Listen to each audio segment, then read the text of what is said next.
নমস্কার বন্ধুরা, সোমা কুকিংয়ে আপনাদের সকলকে স্বাগত জানাই। আশা করি আপনারা সকলেই ভালো আছেন। আমার আজকের রেসিপি কাঁচকলার আচার। যেমনই দেখতে সুন্দর তেমনই খেতে খুবই সুস্বাদু হয়েছে। একবার বাড়িতে অবশ্যই ট্রাই করে দেখবেন। তো রেসিপিটা শুরু করা যাক। কাঁচকলার আচার করতে গেলে প্রথমে আমি 8টা মতন কাঁচকলা নিয়েছি। আমার চ্যানেলে নতুন বন্ধু হয়ে থাকলে চ্যানেলটা সাবস্ক্রাইব করার অনুরোধ রইল। পাশে থাকা বেল আইকনটা অবশ্যই প্রেস করবেন যাতে আমার চ্যানেলে নিত্য নতুন ভিডিও আপনাদের সবার কাছে খুব সহজেই পৌঁছে যায়। এবার কাঁচকলার গায়ের খোলাটা ভালো করে ছাড়িয়ে নিতে হবে।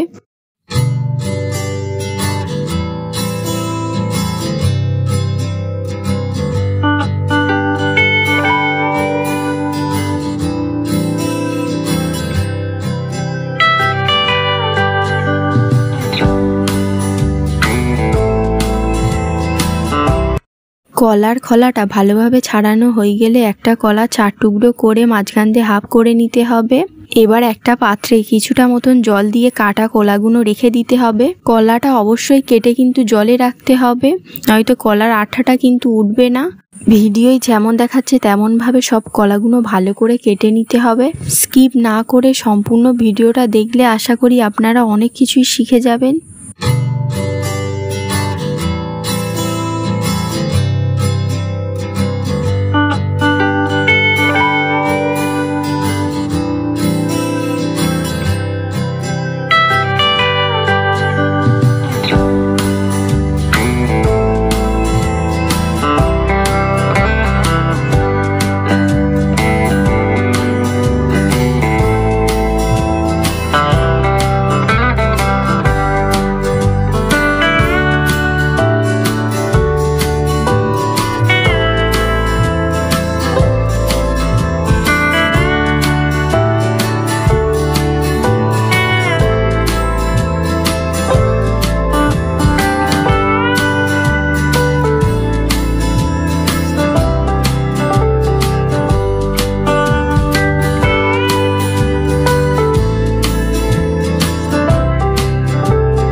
সব কলাগুলো ভালোভাবে কাটা হয়ে গেলে জলের সাথে একটু কচলে নিতে হবে।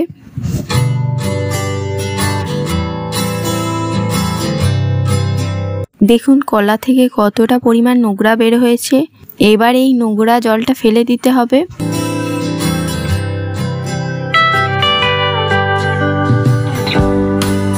এবার কলাতে কিছুটা পরিমাণ হলুদ দিয়ে ভালোভাবে কলাটা মাখিয়ে নিতে হবে। কলাতে হলুদ দেওয়ার একটাই কারণ, কলাতে যেটুকু আঠা লেগে আছে সেইটুকু আঠাগুলো পরিষ্কার করার জন্য হলুদ দেওয়া হয়।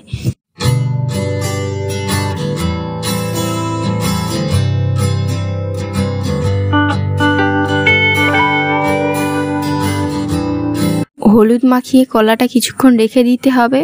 এবার আচার করার জন্য 1 কাপ মতন কাঁচা আম কুড়ে নিতে হবে, তার সাথে অল্প তেঁতুল গুলে রেখে দিতে হবে। আমেতে তেঁতুল গোলার ভিডিওটা করা হয়নি, কিন্তু যখনই আমি রান্নাতে আমটা দেবো তখনই দেখলে বুঝতে পারবেন তেঁতুল গুলে দিয়েছি। এবার হলুদ মাখানো কলাতে কিছুটা জল দিয়ে কচলে নিতে হবে।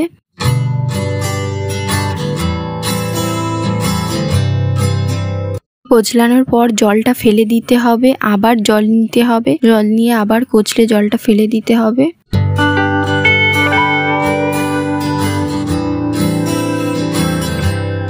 এবার প্যানেতে 1 কাপ মতন সর্ষের তেল দিয়ে গরম করে নিন। তেলটা গরম হয়ে গেলে 2টো শুকনো লঙ্কা আর 2টো তেজপাতা দিয়ে ভালো করে শুকনো লঙ্কাটা ভেজে নিন।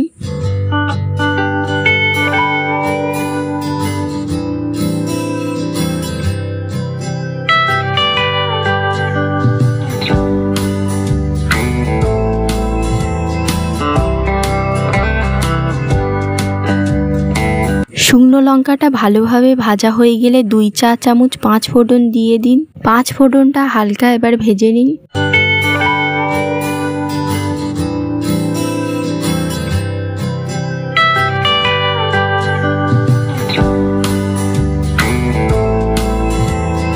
পাঁচ ফোড়নটা ভাজা হয়ে গেলে আম আর তেঁতুলের মিশ্রণটা দিয়ে দিন।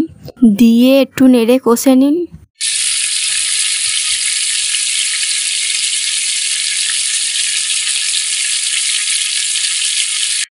আমি কাঁচা লঙ্কাটা দিতে ভুলে গিয়েছিলাম, তাই 2টো কাঁচা লঙ্কা দিয়ে দিয়েছি। আপনারা তেলেতে প্রথমেই দিয়ে দেবেন। আমটা কষতে কষতে জল মরে গিয়েছে, তাই কিছুটা মতন জল দিয়ে দেবেন।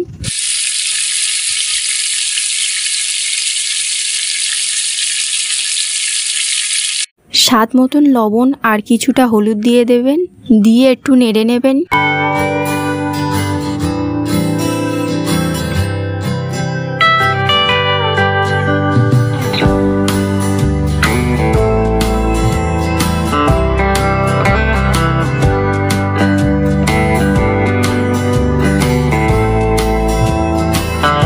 একটু ফোটার পর 1.5 কাপ মতন চিনি দিয়ে দেবেন। চিনিটা দিয়ে একটু নেড়ে নেবেন।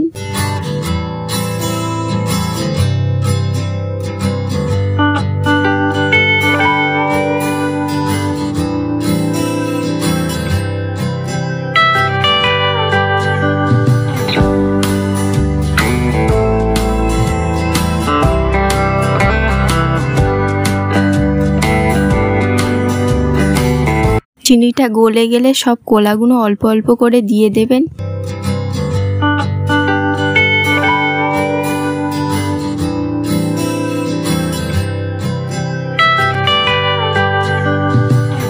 চিনির রসের সাথে মাখিয়ে ভেজে নিতে হবে।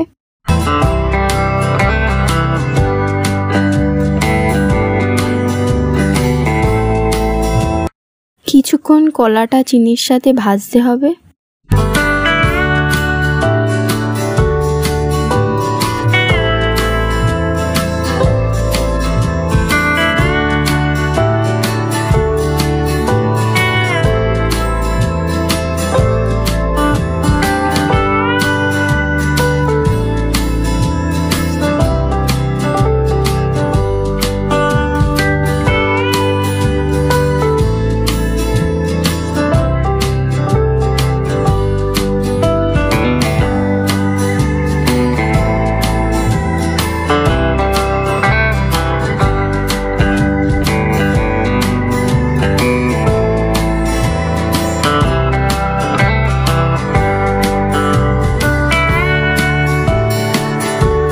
এবার সিদ্ধ হওয়ার জন্য ঢাকনা দিয়ে দিতে হবে।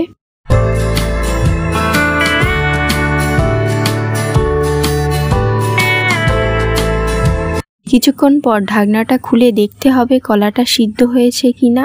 সিদ্ধ না হলে আবার কিছুক্ষণ নাড়তে হবে যাতে চিনির রসটা চুঁয়ে না যায়।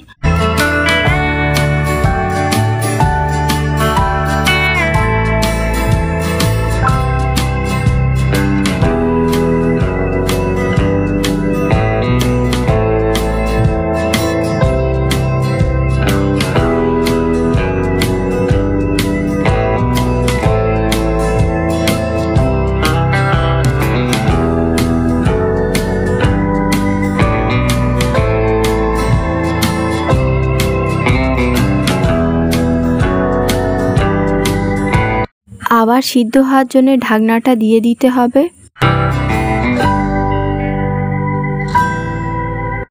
কিছুক্ষণ পর ঢাকনাটা খুলে আচারটা নেড়ে নিতে হবে, নয়তো আচারটা চুঁয়ে যাওয়ার সম্ভাবনা থাকবে। আচারটা সিদ্ধ হয়েছে, যেহেতু আমি আচারটা শুকনো শুকনো করতে চাই তো আরেকটু সিদ্ধ করব।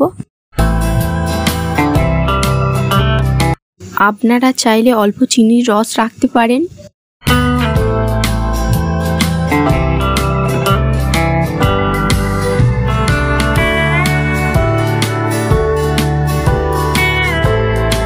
আবার ঢাকনাটা কিছুক্ষণ দিয়ে দেবো। এইবারে কিন্তু সতর্ক থাকবেন, রসটা কম আছে, চুঁয়ে যেতে পারে।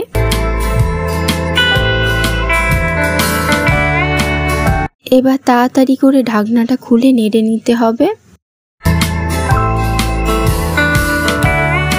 এবার 1 চামচ মতন সর্ষে ভেজে শিলেতে গুঁড়ো করে নেব।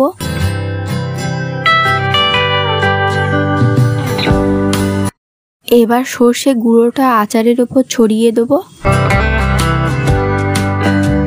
দিয়ে একটু নেড়ে নেব। খুব সহজে অল্প কিছু উপকরণ দিয়ে কাঁচকলার আচার তৈরি করে নিলাম। আমার চ্যানেলে নতুন বন্ধু হয়ে থাকলে চ্যানেলটা সাবস্ক্রাইব করার অনুরোধ রইল। পাশে থাকা বেল আইকনটা অবশ্যই প্রেস করবেন, যাতে আমার চ্যানেলে নিত্য নতুন ভিডিও আপনাদের সবার কাছে খুব সহজেই পৌঁছে যায়। আপনাদের মোটিভেশন আমাকে আরও নতুন নতুন রেসিপি করার জন্য উৎসাহ করবে। Thank you for watching my video. ভালো থাকবেন, সুস্থ থাকবেন, ধন্যবাদ।